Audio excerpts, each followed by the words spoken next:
coverage. More experience. More stats. And that's final. ET Final Score is brought to you by Ashley Furniture.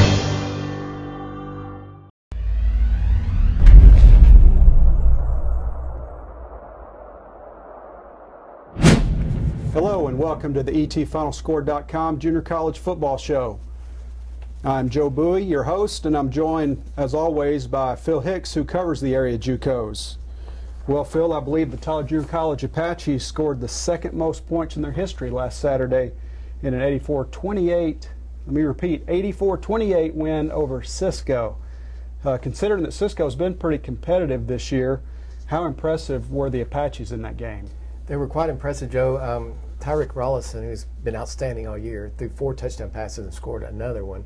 But I was really expecting a close game because Cisco has played a lot of teams very close this year, and I was really shocked. The Apaches got out to a 28-0 lead and just coasted from there. In fact, in the second half, they only scored through 3 passes, and they did basic handoffs, so I really don't know what happened.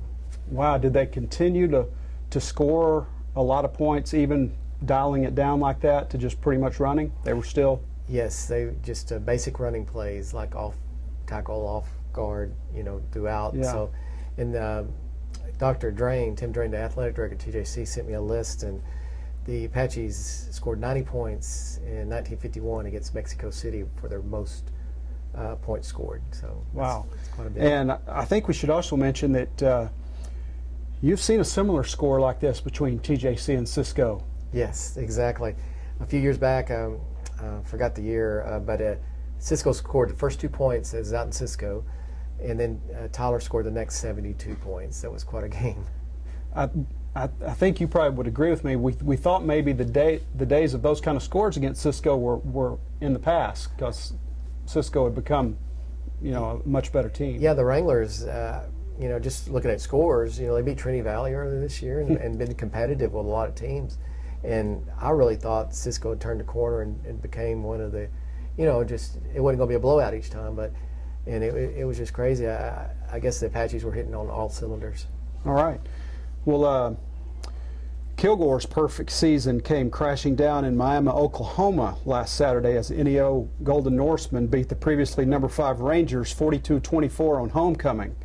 Well, Phil, what happened to Kilgore last week? Kilgore had been so great all year. They've been playing so well, but NEO, that's a tough place to play, and up there almost to Kansas, about 8 miles from Kansas up there. And NEO, I watched them earlier this year. They're a very good ball club. Anyway, Kilgore went up there. It's 21-17, but then the turnovers, as you know, will affect every team. And Kilgore had 2 interceptions in the third quarter, and it went from a 21-17 deficit by the Rangers to a 42-17 lead by the Golden Norsemen. Wow. Heading into the fourth quarter. So that was anybody's ball game at halftime, and then it really just got out of hand quickly. Yes, it's kind of interesting in that game.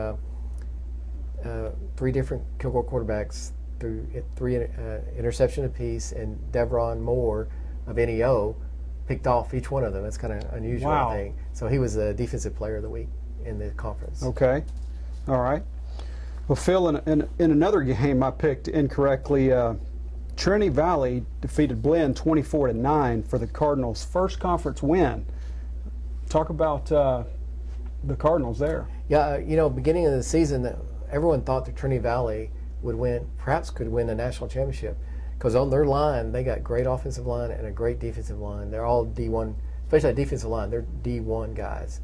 And I guess they got tired of being winless in conference because Blinn came in and the Cardinals really played well against them. And their defense played great, but offensively, Andrew Hellreichen, I hope I got that right, had 3 touchdown passes to lead the Cardinals. Okay.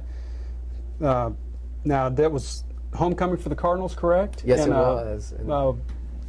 And Hall of Fame weekend. Hall of Fame weekend. Yeah, it was a really big weekend, so they really put on an inspired effort for their. So in the conference, it was homecoming teams went 3-0. Right, because Tyler's was homecoming as well, and NEO as well. So, and then the turnovers, the Trinity Valley picked off the Blinn quarterback 4 times. Wow. So that leaves, everyone says this conference is one of the best in the nation. I guess this one in Kansas.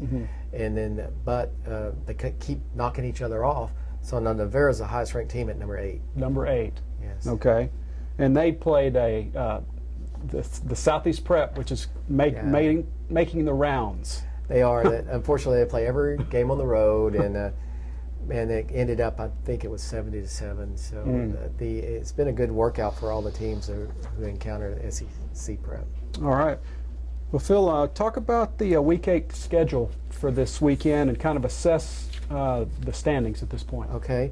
Well, first we'll start with standings. Kilgore's still on top. They're 4-1. And then right behind them are Navarra and NEO at 3-1. So the Rangers are still in the driver's seat. But that 4 teams make the playoffs. So the 4th spot's up in the air. And that comes to a huge game with Trinity Valley at Tyler. Well, actually, it's not at Tyler, it's at Lindale. Because of the Rose Parade, it's going to be played in Lindale at 3 o'clock Saturday at Eagle Stadium. And if the Apaches win that, they have a really good shot to make the playoffs. Now, if they lose, there's a lot of ifs there. So especially if Tyler beats Trinity Valley and Blinn loses to Navarra, then that will likely put Tyler in the playoffs. Okay. So it could be a scenario kind of like last year where Tyler is fighting and clawing for that 4th spot. They hope it doesn't come down. So many times it comes down to that Kilgore game. Could happen again. That's true, because they play next week in Kilgore, a week from Saturday. And besides the Apache Bells and Rangerettes going at it, it'd be another good football game. Now, earlier this year, Kilgore did beat Tyler 38-30 in a non-conference battle here in Tyler. But also this weekend, Northeastern Oklahoma plays at Cisco, which is kind of a key to see if Cisco can bounce back. Right. And then the other game is Southeast Prep is at Kilgore. Okay. And I think we should also mention this is not the first time that TJC has played at Lindale Stadium. They actually played there in a season opener about around 4 or 5 years ago. I happened to be covering it against a Kansas school.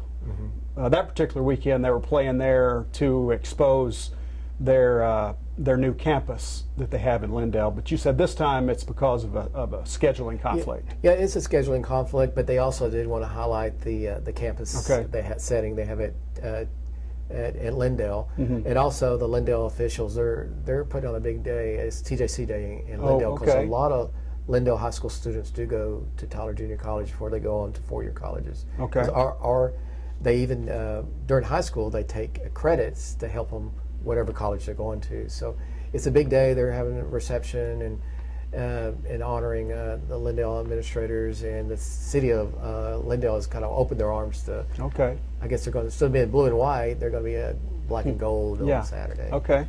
All right. Anything else we need to talk about in the Southwest JUCO Conference? It's just I did want to mention one thing. Santiago Escobar, a freshman from Bullard who plays for TJC, kicked all 12 of those extra points against Cisco, which, in a game like that, it could be easy to lose your concentration, might have missed one, and he was a special teams player of the week. That's a lot of extra points. Yeah, he's really come on for the Apaches. Coach Palmer was really concerned about that at the beginning of the year, the kicker, and he has stepped up and did a great job. So they were automatic in the red zone? Automatic, yes. Any field goals attempted? No field goals attempted. Wow. All right. Well, thanks for joining us, and be sure and check back next week.